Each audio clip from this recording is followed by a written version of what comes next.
দেখুন ধীরে ধীরে গোল হয়ে আসছে।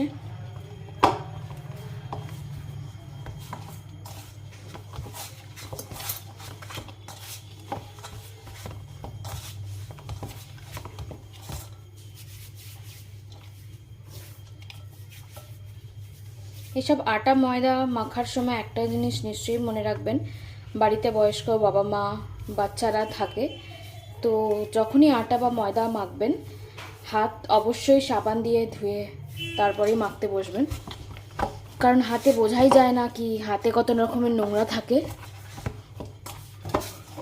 তো আপনারা সাবান দিয়ে পরিষ্কার করে নিলে হাতও পরিষ্কার থাকে, খাবার জিনিসও খুব হয়।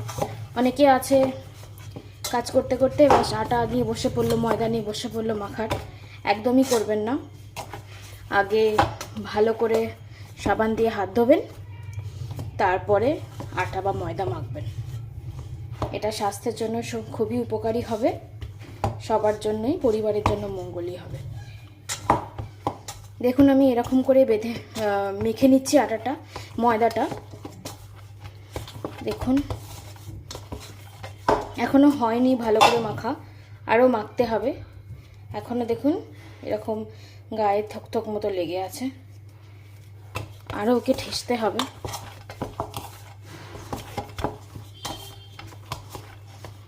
আটাটা প্রথমে এভাবে ছড়াবেন, তারপরে ধীরে ধীরে এরকম করে ভেতর দিকে আনবেন সব কটাকে। তারপরে এরকম একটু গুচি মতো করে উল্টে দেবেন, আবার ঠেসবেন। এরকম করে ঠেসবেন, দেখবেন আটা বা ময়দা একদম মুচমুচে মতো হবে।